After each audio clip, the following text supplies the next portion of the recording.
neither one of us really have a lot of time. Yeah.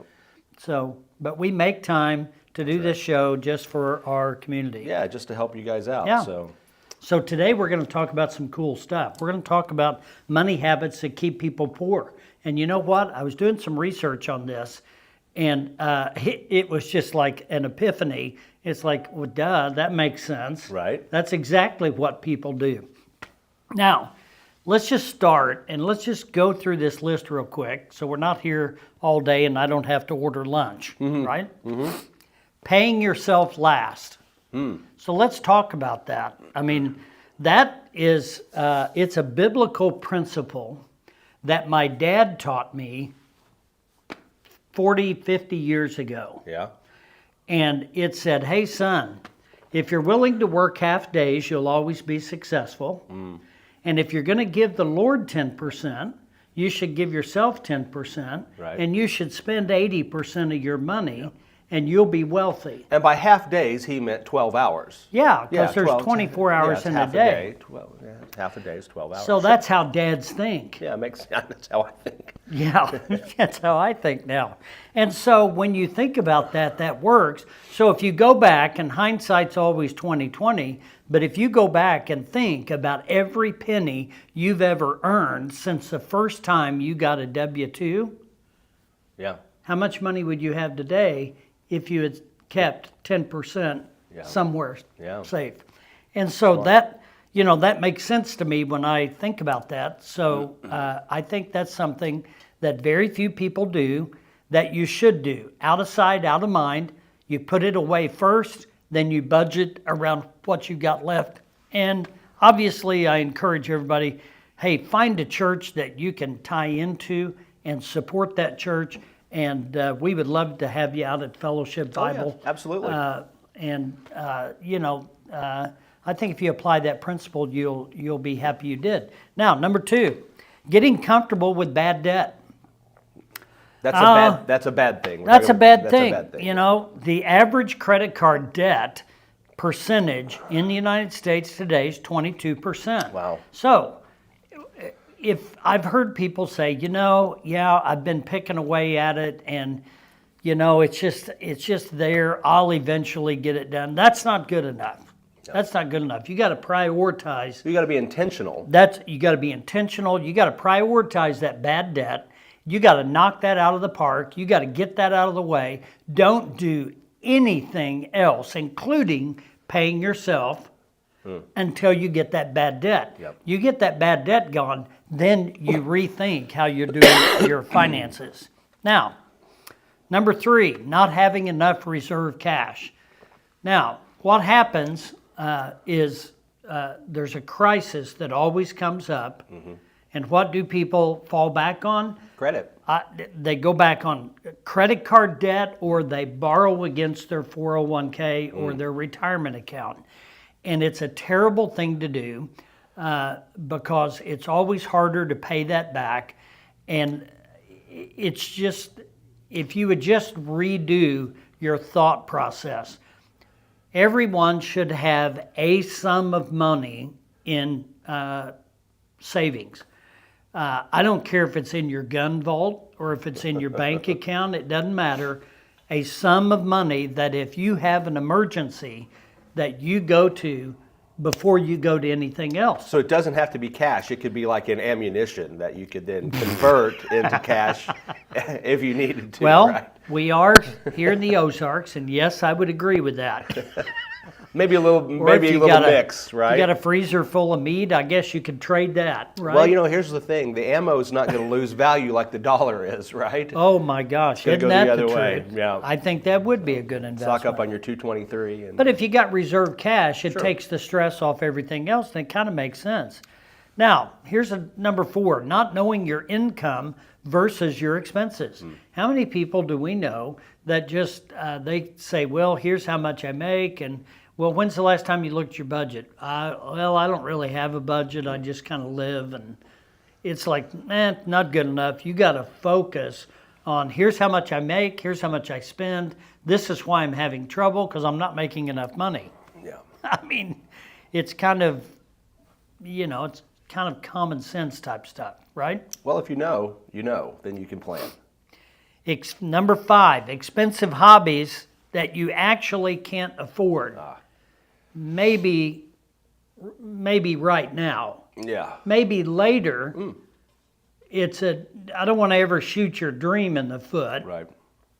But maybe if you've got a hobby that's a little bit expensive right now, based on the budget or the income you have, maybe you need to rethink that. And maybe manage it so that it is affordable. Instead of playing golf every weekend, maybe we play golf once a month or something, or maybe we don't always buy the new driver, or That's maybe right. we don't start the new TV station in the back of your law firm. Yeah, I mean, that's an idea too. Or you just throw money at it until it works. Or that. One of the two. Right. Focus on reducing debt. Focusing on saving money is not good enough. Number 6, you got to focus on reducing debt. You've also got to focus on how to make more money. So if you have a budget that is lacking and you need more income, do some side hustles, get a second job. Have you ever worked 2 jobs? Oh, yeah. Yeah. Sure. I have, and we do all the time. We do all the time, yeah. I don't understand the mentality of people that work 8 hours a day and think they're always going to be successful and they're going to be ahead of the game. The majority, now there are a few privileged people that have a career that will support that. Yeah. I've never been one. I've always had to work my butt off in order to try to get ahead or stay ahead. Well, and you enjoy your work too. That helps. But sometimes you don't have to enjoy your work. That's not always the point. Yeah. But, It helps. helps because if you love what you do, it's not a job. Right. And that's the way I've approached it. But if you're just starting out and you're trying to make ends meet, and there's lots of folks making 15, 18, under $20 an hour, right? That seems crazy to me because I remember working my first job and I made $1 an hour. I made $3 an hour. And when you think back, we survived. Yeah, we did. And but I pumped gas at a gentleman at our church owned a gas station, and I needed a job. He goes, "Here you go." So I washed cars and pumped gas and changed oil. Good experience. But you know what most people do? $1 an hour. They work their 7-8 hours a day. They go home. They watch Netflix. They play video games. And I watch Netflix and I play video games. But that's not all I do. You know, I read books. Yeah. We work on other projects like Planet 417. Yeah. We have way more time than we think we do. We just waste so much time. That's right. Time management's a huge thing, and it's a killer of your finances because we all get lazy. I have lazy days where I just don't want to do anything. I just want to veg out, and my mind is sore. And those are good. One day a week. Yeah. You get one day a week. The other Sunday. 6 we're going to work. That's right. And that's, it catches up with all of us, the grind and things like that. But you got to think that if, it's simple math, if you're making $18 an hour or $20 an hour, you do that times 40 or however many hours a week you're working, that's your paycheck minus taxes. And if you can't budget around that, you need to find a weekend job. And if somebody wants a side hustle, we got an opportunity for them. Yeah, Do a show. that's right. Come put a show right here on K-ROG or Planet 417 or That's in right. your own town. If you're not in Rogersville, if you're in one of our other cities, start That's your right. own show. It's cheap to do your show with us. Yep. Go out and get some sponsors. You can make a couple $100 every show. Get Yep. some sponsors, have some good content. It's here. That's right, and we've got that available through Planet 417. We've got that here through K-ROG here in Rogersville and at our gorgeous studios out here at Jamestown. So come and see us, and we can visit. We can help you create some ideas. There's lots of opportunity out here. You just got to keep looking. Paying too much in taxes. And here's what I say about that. We just come through tax season. We acquired a tax business here not too long ago, actually merged a really good friend of mine, Andrew Gregory at G&H Taxes. And I'm just amazed at how many people do their taxes. They don't have a clue until they do their taxes. And you know what? You've got to pay attention. I don't necessarily like TurboTax or any of the online stuff or any of that. If you want cheap legal advice, you're going to get what you pay for, right? Yeah, that's right. Same with the taxes. You want cheap tax advice? You want to get your taxes done the cheapest way possible? You're going to get what you pay for. You're going to miss some opportunities for refunds. You're going to miss some credits. You're going to miss something. And that's kind of my point. I never get cheap legal or tax advice. I'm always willing to pay, and it's always paid me in the long run. Well, I really enjoy having G&H as part of the family. They've been a good resource for me and my clients too. Oh. It's really nice to have them. They are, and they're more available now than they were because of tax time. But yeah, it was a good fit for our practice. So glad to have them on board. And I encourage everybody, if you need a good tax professional, call G&H Tax Service. They're on Battlefield. Call our office. We'll hook you up, and be glad to visit about that. And if you want to really do something about taxes, go to fairtax.org and check out what we're doing there. That's all we'll say about that. Absolutely. And that's a good organization too. All right, now this one I'm going to dive into just for a minute. Waiting too long to start investing, right? Oh, yeah. So now I didn't put a whole lot of thought into this. I just took some basics. Now, they're all pretty realistic because when we're talking about investing, we're talking about long term. So let's take somebody that makes $36,000 a year in annual income. Let's say they're 25 years old. They want to retire at full Social Security age, currently 67. That'll probably go up for that guy. Yep, probably. But he's got 42 years to work to save. So let's say that he's a really good saver and he's saving 10%. That's $3,600 a year. Did you know how much money he will have at an average market rate of return over a 42-year period? You know how much money he will have? Well, I have a cheat sheet, but I'll let you say. $2.3 million. $2,354,000. Now, here's the time value of money.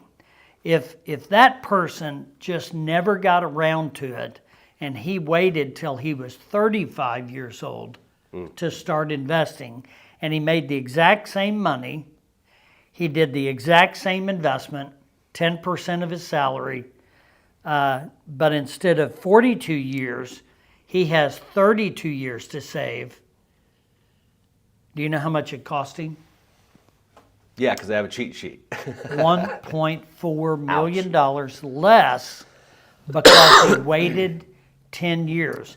That $36,000 over that 10-year period, $3,600 per year, cost over $140,000 a year in accumulated value over that period of time.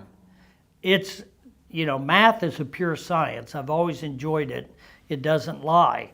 And when you look at those numbers, that's astronomical. Yeah, That's a big deal. That's very eye-opening to me, that the time value of money is very important. The longer you have for it to grow for you, the better you are, the less stress. Now, I ran the number on how much he would have to put away in order to achieve the same objective of $2.3 million at age 25, and it was 27% of his salary. Yeah. Now, nobody can do that, right? Right. On a regular basis for 32 years. So let's be realistic about that. But if you start young enough, you cannot time the market. It does not matter how you invest as long as you develop the habit of investing.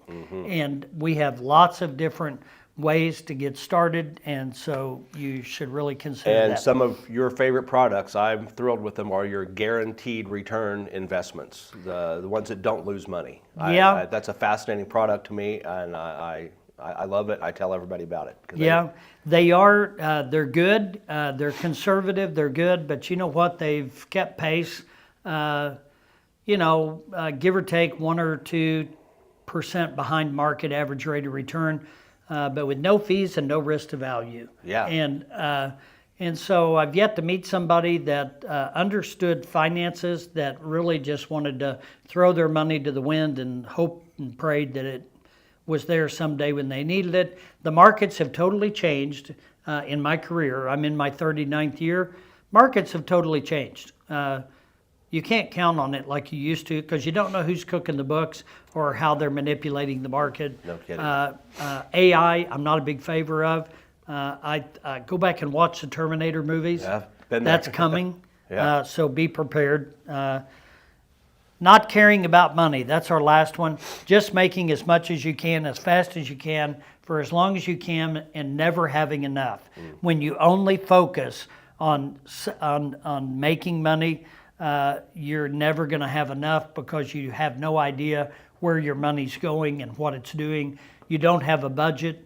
I'm amazed by people that don't operate with a budget because it's exactly why they never have savings. And they're always trying to mooch off everybody else because they're just not doing it correctly. Yep. So, I hope this helps. If there's anything we could do to help you, call the Resource Center, 882-1800. Come out and visit us here at the studio here in Jamestown. Come to our workshops.